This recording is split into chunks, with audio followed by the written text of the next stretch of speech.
Bom dia, alunos.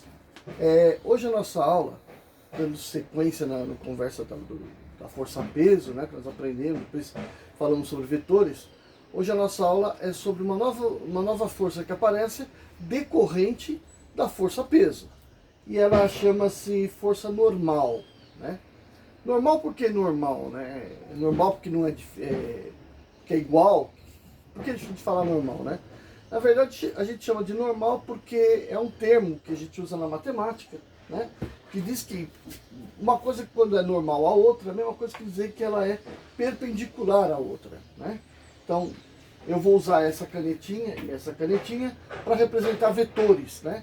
Então, a ponta do vetor está para lá, indicando que que a grandeza que eu estou mostrando tem um vetor, né, atuando sobre ela, força um vetor atuando sobre ela.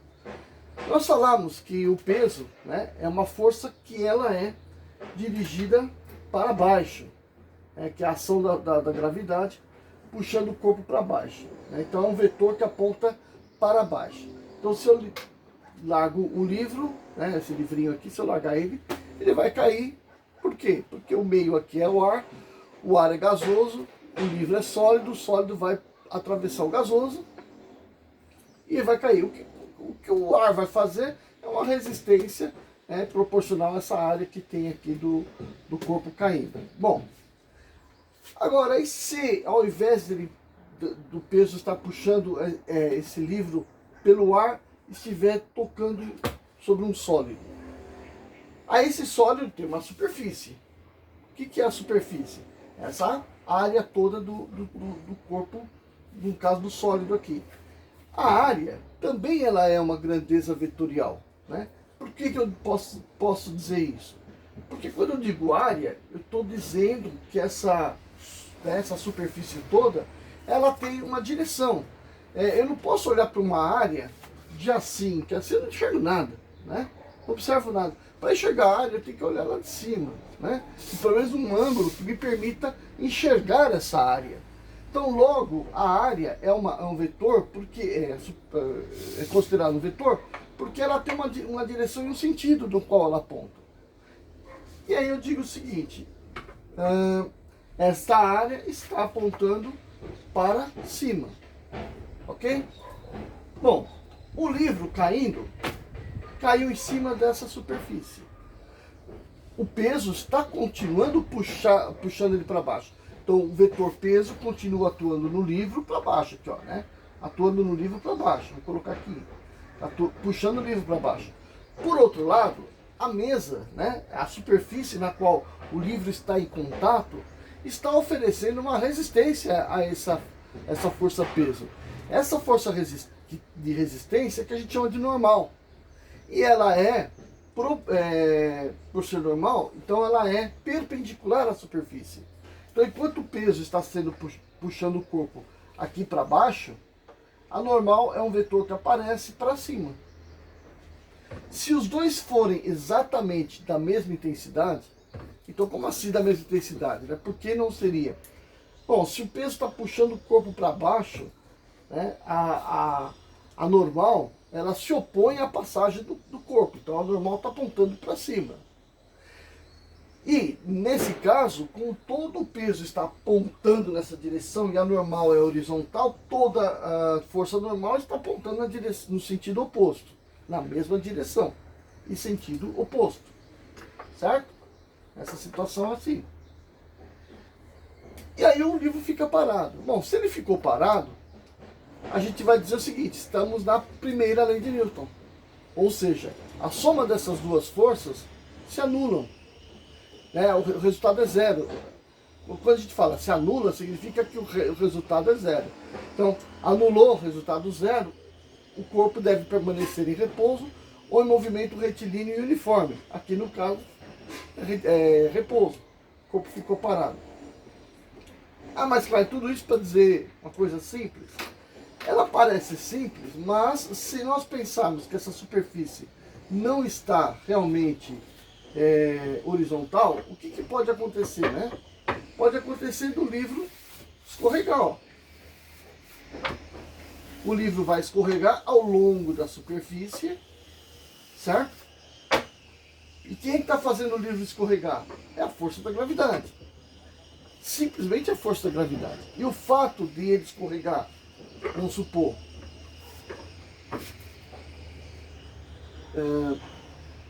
mais lentamente ou mais rapidamente, está na aceleração resultante entre essas duas forças. E lembrando que nessa situação, nessa situação, a normal está apontando para cá, é sempre perpendicular à superfície. Então, à medida que eu inclino a superfície, a normal vai inclinando junto. O peso sempre vai apontar para baixo. Então, o que acontece é que numa situação do plano estar inclinado, não há uma compensação da força-peso. E aí aparece uma resultante, né? Soma as duas e não se anula. E aí você tem uma resultante. Essa resultante é que vai ser a que vai nos dar a aceleração que o corpo tem. Então eu vou representar aqui na lousa essas situações, tá bom? Vamos lá para a representação matemática, que é a parte que vocês gostam, né?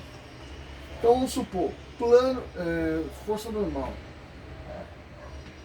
Força normal.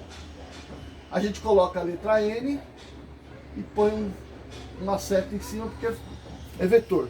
Não pode nunca confundir esse N com N de Newton, né? Que é a unidade de medida de força. Porque esse N aparece antes, né? É a grandeza. E aquele N que diz a intensidade da força aparece depois da parte numérica. Então tá lá, força normal. Como é que eu vou ver o quanto vale essa força normal? Então, na situação de que o plano for horizontal, o objeto vai ter força-peso puxando ele para baixo,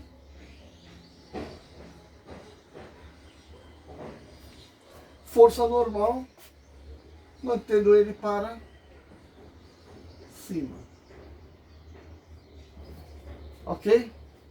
Bom, eu tenho que escrever que a normal tem a mesma intensidade que o peso, mas está no sentido oposto. Tem que colocar isso.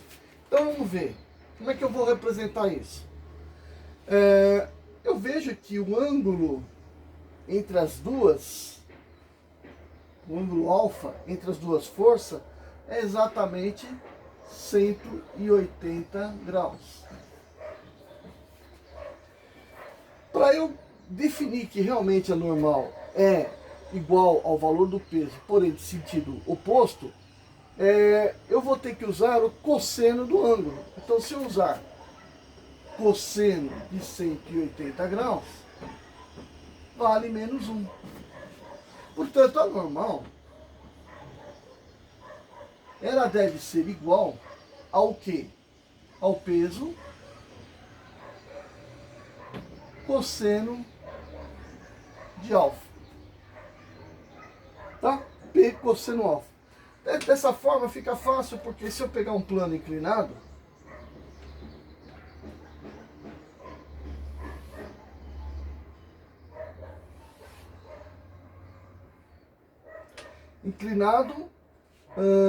e aí eu coloco o objeto aqui, eu tenho que a força-peso atua para baixo. E a normal, eu sei que ela atua para cá.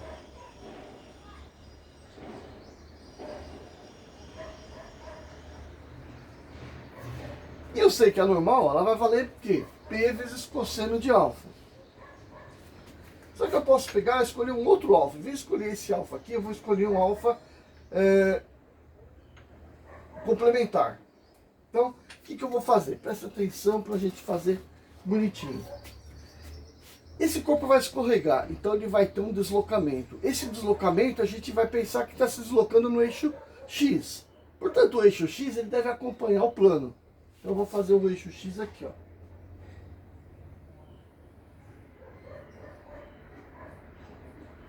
O eixo X é o eixo no qual o corpo se desliza e ele é paralelo ao plano. Então, está aqui acompanhando o plano. Perpendicular ao eixo X, nós temos o eixo Y. E o eixo Y, portanto, vai estar na mesma direção e sentido que está apontando a normal. Então eu vou aqui e desenho o eixo Y.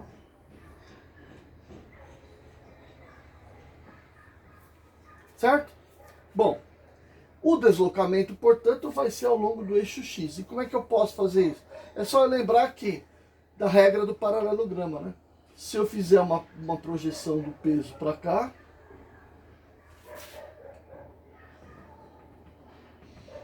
e fazer uma projeção da normal aqui, eu tenho que a resultante entre os dois é essa aqui, ó. Essa diagonal. Agora vamos botar o ângulo no meio aí para a gente poder enxergar. Em vez de eu pegar esse ângulo aqui, eu posso pegar só o complementar dele, que né, suplementar dele, que seria esse daqui, ó. Este ângulo aqui, ele é o mesmo que este daqui. Portanto, se eu chamar esse ângulo de inclinação de alfa, eu vou ter alfa aqui também. Certo? Agora vamos olhar aqui, ó. Projeto isso aqui para cá.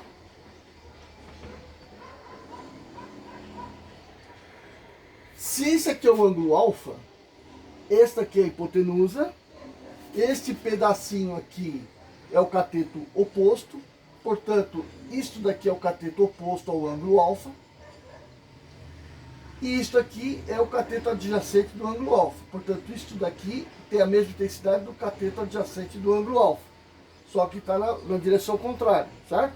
Porque seria este ângulo suplementar aqui. Bom, então aqui eu tenho, isto daqui é o cateto adjacente. Como é que eu faço o cateto adjacente? Bom, se esse aqui é o peso, o cateto adjacente é peso cosseno do ângulo alfa. Então aqui está o ângulo alfa. E este cateto adjacente, que é a normal, vale o quê? Peso cosseno alfa. E esta força resultante, então aqui é P cosseno alfa. E a força resultante é P seno de alfa. Eita, tá ruim, peraí, deixa eu apagar isso aí.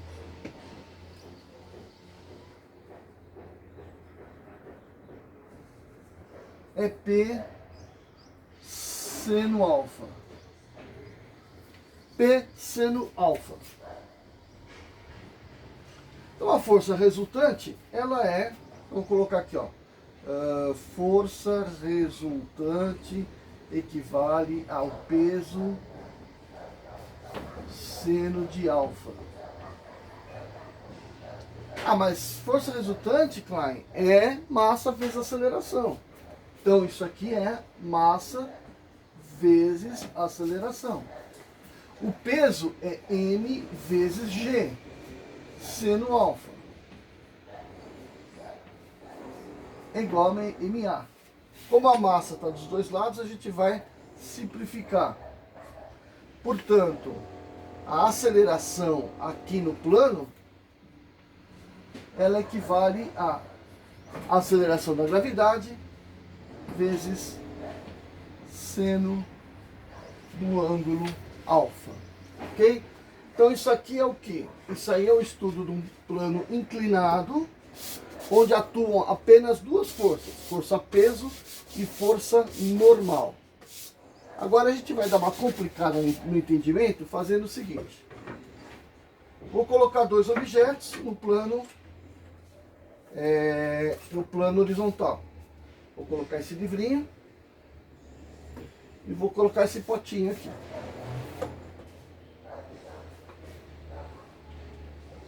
Os dois estão aí no plano, certo? Aí eu vou dar uma pequena inclinação no plano e estou vendo que o potinho foi embora, mas o livro continua. Aí eu vou inclinar mais um pouquinho, até que eu consiga fazer com que o livro se desloque. Bom, Aí, por que, que o potinho se deslocou logo que eu inclinei o plano e o livro não, né? Então aí vem uma outra força, vocês também já devem conhecer, já falamos dela, uma outra força que aparece aí por conta de haver uma tentativa de deslocamento ou por conta de ter dois corpos juntos um ao outro, que é o atrito. Mas aí o atrito vai ser uma força de atrito vai ser uma aula posterior.